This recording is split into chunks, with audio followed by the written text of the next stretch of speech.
Existe um motivo para o deserto ser chamado de Mar de Areia. Talvez essa expressão não seja só uma metáfora batida, mas sim um desejo oculto das pessoas de transformar a areia inerte num mar vivo, vibrante e indomável. De qualquer forma, quando de repente aparece um corpo d'água cheio de peixes vivos bem no meio desse mar de areia, é inevitável que ideias assim surjam na cabeça da gente. Por enquanto, trata-se apenas de um reservatório relativamente pequeno. Mas se continuarmos desenvolvendo os desertos no ritmo de países como Israel e China, existe uma chance real de que eles se transformem em verdadeiros mares em 50 ou 100 anos. Olá, pessoal! Embora o mundo esteja cheio de gente, as áreas realmente apropriadas para moradia ou produção de alimentos são bem limitadas. Então, o que a gente pode fazer? China e Israel são países completamente opostos em termos de tamanho e população, mas têm algo muito importante em comum. Grande parte de seus territórios é coberta por deserto, e nenhum dos dois está satisfeito com essa situação. Este é o canal Pipa. Se você ainda não se inscreveu, aproveita agora para clicar no botão e ficar ainda mais conectado com a gente. Então, vamos nessa!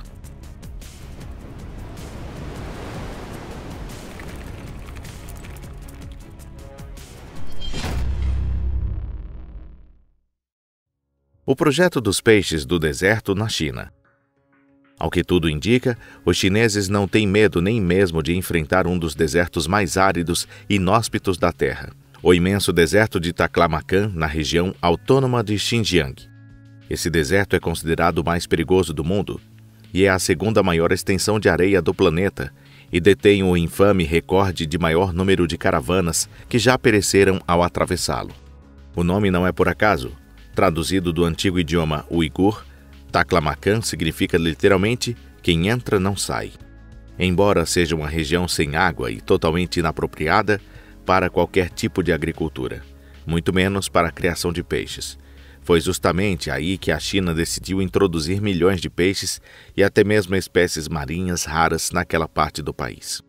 A primeira leva que chegou ao deserto de Taklamakan foi composta por 100 mil alevinos de espécies como pomfreto dourado, garoupa e peixe saltador.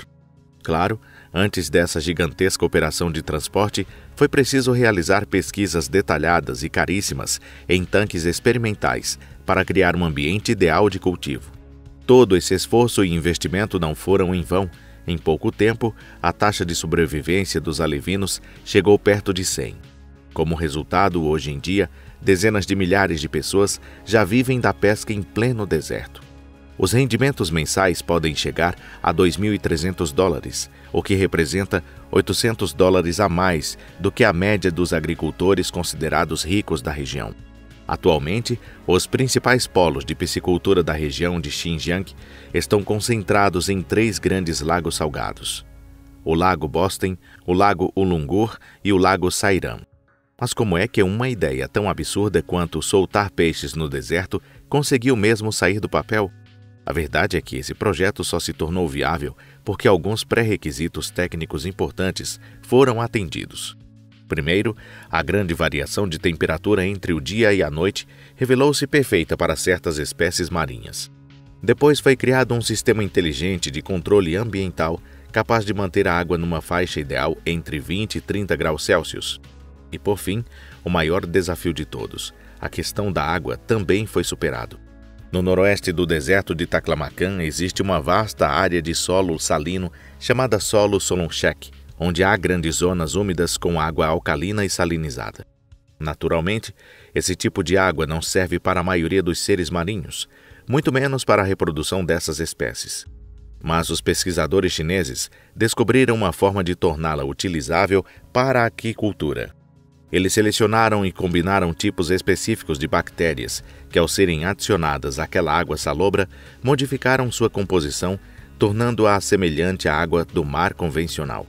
Assim, em 2017, o governo chinês financiou um projeto piloto que, após demonstrar sucesso, deu origem a um programa de larga escala, que não só ajudou a reduzir o desemprego, como também criou uma nova indústria baseada na produção de peixes e frutos do mar. O panorama atual da aquicultura é simplesmente incomparável ao de 20 anos atrás. Naquela época, boa parte dos moradores do noroeste chinês sequer sabia qual era o gosto do peixe. Hoje, os mercados locais estão abarrotados de pescados e a produção já é exportada, até para potências marítimas como Japão e Finlândia. A área total coberta por lagos e reservatórios sobre o deserto e o solo Solonchak já ultrapassa os 75 mil hectares e continua crescendo rapidamente. Somente no ano de 2023 foram produzidas ali 184 mil toneladas de pescados, gerando um faturamento de 350 milhões de dólares. E isso é só o começo. Para 2025, a expectativa é atingir a impressionante marca de 3 bilhões de dólares em vendas de peixes e frutos do mar. Atualmente, 6 grandes empresas lideram o setor pesqueiro em Xinjiang. Em 2014, essas companhias produziram um total de 414 mil peixes, 305 mil caranguejos verdes e 4,8 milhões de camarões. Mas chegar a esse ponto de desenvolvimento não foi nada fácil. Um ótimo exemplo disso é a trajetória de uma empresa que iniciou a criação de peixes no lago Sairam e precisou superar inúmeros desafios até obter sucesso. O projeto começou em 1998, quando a empresa introduziu no lago a truta Kokanee, um peixe de águas frias. No início, os resultados foram desanimadores. A taxa de sobrevivência dos alevinos mal chegava a 3%. Para superar esse problema, os cientistas chineses passaram anos estudando incansavelmente os peixes e seu habitat, com o auxílio de microscópios e pesquisas de longo prazo. Como resultado, foi desenvolvida uma túnica especial que, em 10 anos, elevou a taxa de sobrevivência para 36%. Hoje, essa empresa se tornou a maior exportadora de peixes de água fria da China, fornecendo cerca de 400 toneladas por ano para os mercados nacionais e internacionais. Um ponto importante é que essas empresas chinesas souberam identificar e ocupar nichos específicos dentro do setor, concentrando-se em tipos muito bem definidos de pescados. Uma dessas fazendas, por exemplo, bateu um recorde de produção de camarões em 2023 e pretende repetir o feito em 2024, agora com a criação de garoupas tropicais. Outra companhia, após muitos testes, optou por se especializar na criação de tilápias. Diz a lenda que foi com esse peixe que Jesus Cristo alimentou milhares de pessoas. O projeto de cultivo da tilápia teve um retorno financeiro tão alto que a empresa construiu tanques de 67 hectares, criou nada menos que 650 mil peixes. Está mais do que claro que o plano de transformar o antigo deserto do noroeste chinês está avançando com sucesso. Com perseverança e tecnologia moderna, os chineses mostraram ao mundo que até um mar de areia pode virar um mar de verdade. A piscicultura no deserto de Israel. Quando um europeu visitou o Japão pela primeira vez, ficou tão impressionado com os trens que fez o seguinte comentário: "É impossível não se maravilhar com os trens-bala do Japão. Eles são incrivelmente rápidos e confortáveis." Ao ouvir isso, uma senhora japonesa mais velha respondeu com sabedoria: "Depois de 50 anos, isso acabava virando normal." Provavelmente os moradores dos kibbutzim do deserto de Negev, em Israel, diriam algo bem parecido se ouvissem falar dos chineses criando peixes e camarões no deserto de Taklamakan. Afinal, em Israel, criar peixes no deserto já deixou de ser novidade há muito tempo. É verdade que o deserto de Negev é muito menor do que o de Gobi ou Taklamakan, mas ainda assim ocupa mais da metade do território de Israel, com cerca de 13 mil quilômetros quadrados. Além disso, o Negev é não só inóspito para a agricultura, como também extremamente difícil para qualquer forma de sobrevivência.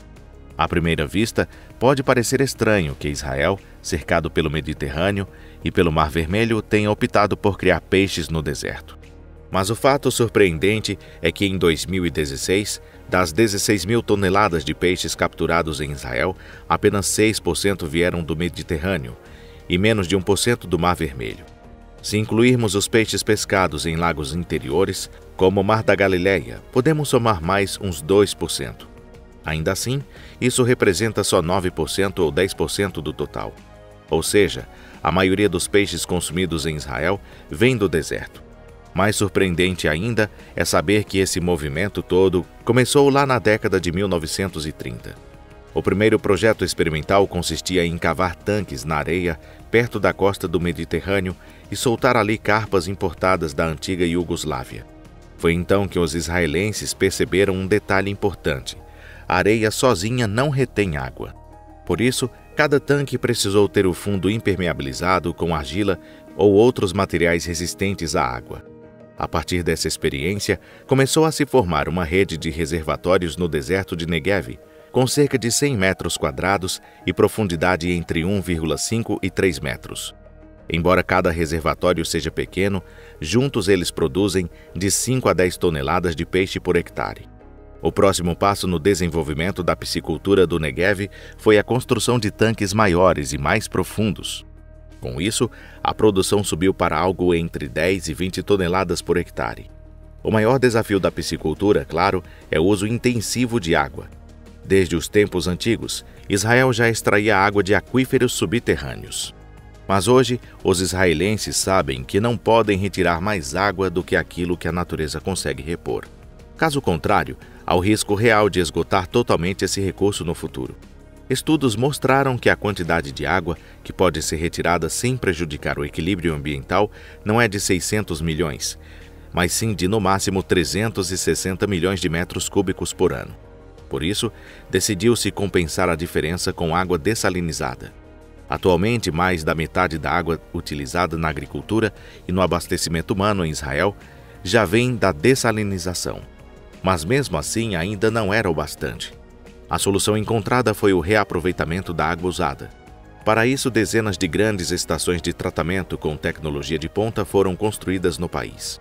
Graças a esse sistema foram adicionados mais 660 milhões de metros cúbicos de água à oferta total, um volume maior do que a extração máxima que se fazia dos aquíferos subterrâneos no passado. À primeira vista, parece que já estava tudo resolvido. Afinal, com água dessalinizada, subterrânea e reciclada, todas as necessidades pareciam estar cobertas. No entanto, os israelenses tomaram uma decisão ainda mais estratégica.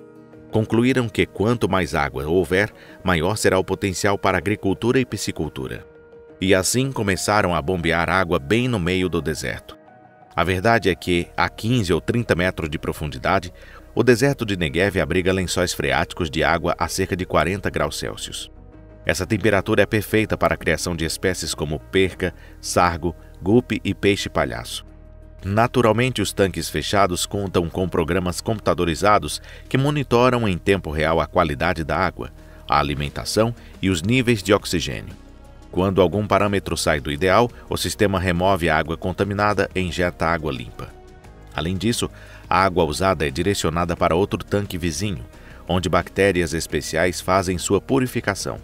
Foi assim que os israelenses conseguiram realizar o que mais parece uma cena bíblica: criar um mar no meio do deserto, a mais de 300 quilômetros da costa. Se você achou esse vídeo interessante, deixe seu like e compartilhe com os amigos nas redes sociais. Muito obrigado por assistir. Nos vemos no próximo episódio. Até lá!